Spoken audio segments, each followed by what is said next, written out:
જય હિન્દ દર્શક મિત્રો, હું જમીલ પઠાણ. આપ જોઈ રહ્યા છો તીર સમાચાર. વાત કરીશું છોટાઉદેપુર નગરપાલિકા ચૂંટણીમાં ભાજપના મહાપ્રચારની. જી હા, મહાપ્રચાર એટલા માટે કહી રહ્યો છું કારણ કે પાલિકા ચૂંટણી મેદાનમાં ઉતરેલા ભાજપના યોદ્ધાઓ માટે પાર્ટીના દિગ્ગજ નેતાઓ પણ હવે પ્રચાર મેદાનમાં ઉતર્યા છે. પાલિકાની 28 બેઠકો માટે 16મી ફેબ્રુઆરીના રોજ મતદાન થવાનું છે, જેમાં 20 બેઠક ઉપર ભારતીય જનતા પાર્ટીના ઉમેદવારો ચૂંટણી લડી રહ્યા છે. ત્યારે 12મી ફેબ્રુઆરી ને બુધવારના રોજ ભાજપના 20 ઉમેદવારો માટે પ્રચાર અર્થે ખુદ છોટાઉદેપુરના સાંસદ જસુભાઈ રાઠવા, ધારાસભ્ય રાજેન્દ્રસિંહ રાઠવા, પૂર્વ સાંસદ અને પૂર્વ રેલવે રાજ્યમંત્રી નારણ રાઠવા, છોટાઉદેપુર એપીએમસી ચેરમેન અને ચૂંટણી પ્રભારી મુકેશભાઈ પટેલ, છોટાઉદેપુર જિલ્લા પંચાયત પ્રમુખ મલકાબેન પટેલ, જિલ્લા ભાજપ મહામંત્રી મેહુલ પટેલ, તાલુકા ભાજપ પ્રમુખ સહિત નગર, તાલુકા અને જિલ્લાના ભાજપના કાર્યકર્તાઓ, હોદ્દેદારો, મહિલા મોરચાના પ્રમુખ અને આખો મહિલા મોરચો નગરના વોર્ડ નંબર 3માં નીકળ્યા હતા અને ડોર ટુ ડોર જઈ લોકોને ભાજપના ઉમેદવારને મત આપવા અપીલ કરી હતી. આપને જણાવી દઉં કે છેલ્લા 27 વર્ષ દરમિયાન છોટાઉદેપુર નગરપાલિકામાં ક્યારેય ભાજપને બહુમત નથી મળ્યું, કારણ કે છોટાઉદેપુર નગરના નાગરિક અને પૂર્વ રેલવે રાજ્યમંત્રી નારણ રાઠવાના લોકો સાથેના સંબંધોને લઈ નગરમાં કોંગ્રેસનો દબદબો રહ્યો હતો અને તેમના પુત્ર અને બરોડા ડેરીના ડિરેક્ટર સંગ્રામ રાઠવા પાલિકામાં સત્તામાં રહ્યા છે. સાથે મોસ્ટ સિનિયર એમએલએ મોહનસિંહ રાઠવાની લોકપ્રિયતાને લઈ સ્થાનિક સ્વરાજ્યની સાથે વિધાનસભા અને લોકસભાની ચૂંટણીઓમાં નગરના બૂથોમાં કોંગ્રેસ હંમેશા લીડમાં રહ્યું છે. પરંતુ હવે નારણ રાઠવા અને તેમના પુત્ર સંગ્રામ રાઠવા અને મોહનસિંહના પુત્ર રાજેન્દ્રસિંહ રાઠવા કે જે હાલ છોટાઉદેપુરના ધારાસભ્ય છે, આ ત્રણેય ભાજપમાં છે. સાથે સાંસદ તરીકે જસુભાઈ રાઠવા સોને પે સુહાગા કહી શકાય તે પ્રકારની સ્થિતિ અને સંજોગોને લઈ આ વખતે ભાજપ પાલિકામાં બોર્ડ બને તે પ્રકારની રણનીતિ સાથે ચૂંટણી મેદાનમાં ઉતર્યું છે. ત્યારે આ વખતે પાલિકામાં ચોક્કસ ભાજપનું બોર્ડ બનશે તેવો આ દિગ્ગજ નેતાઓ વિશ્વાસ વ્યક્ત કરી રહ્યા છે. પ્રચારમાં નીકળેલા દિગ્ગજો શું કહી રહ્યા છે, આવો સાંભળીએ. આગામી 16 તારીખે છોટાઉદેપુર જિલ્લાની એક છોટાઉદેપુર નગરપાલિકાની ચૂંટણી થવા જઈ રહી છે.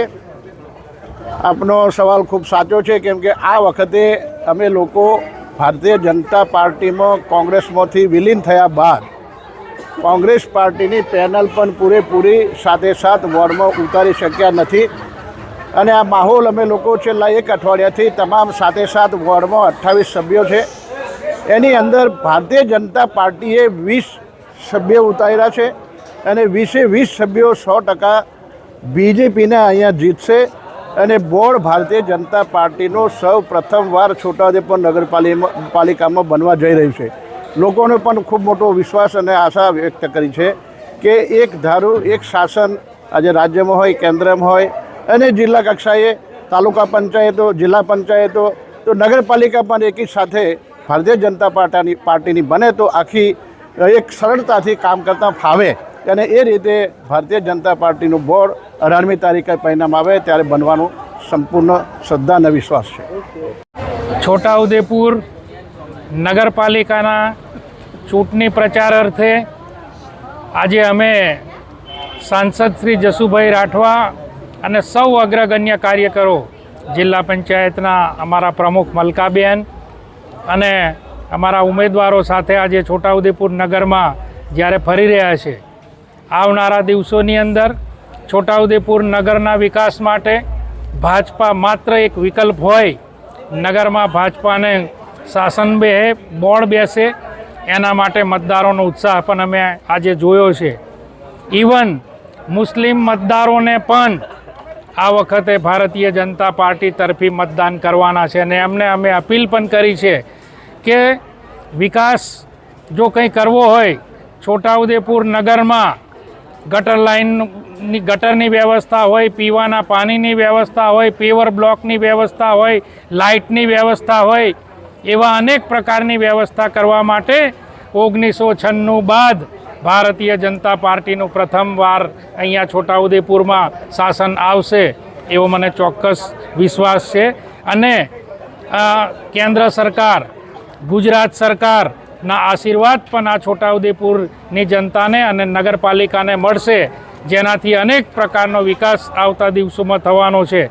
આપ જોઈ રહ્યા હોય તો અત્યારે નગરની અંદર અનેક પ્રકારના હોલો બની રહ્યા છે, અનેક પ્રકારની સરકારી કચેરીઓ બની રહી છે અને આવનારા દિવસોમાં આપણને રિવરફ્રન્ટ પણ છોટાઉદેપુરને મળવાનો છે.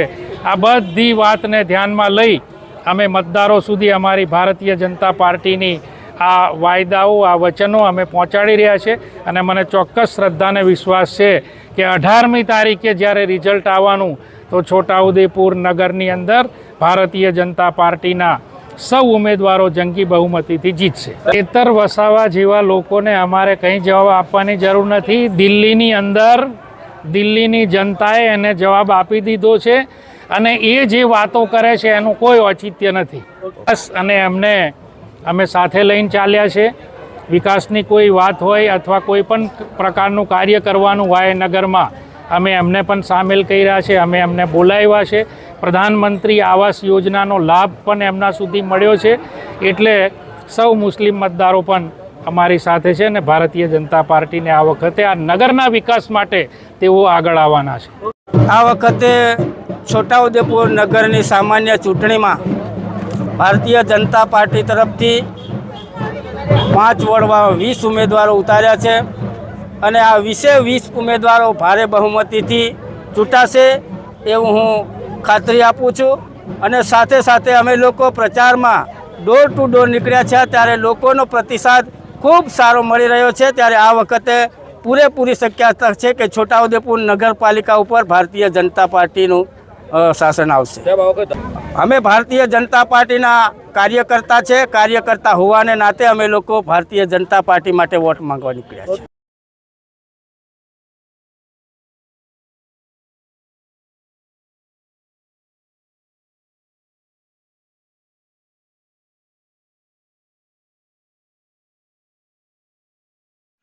છોટાઉદેપુર સહિત રાજ્ય, દેશ અને દુનિયાના સમાચાર જોવા માટે સબસ્ક્રાઇબ કરો તીર સમાચાર અને બેલ આઇકોન જરૂર દબાવો.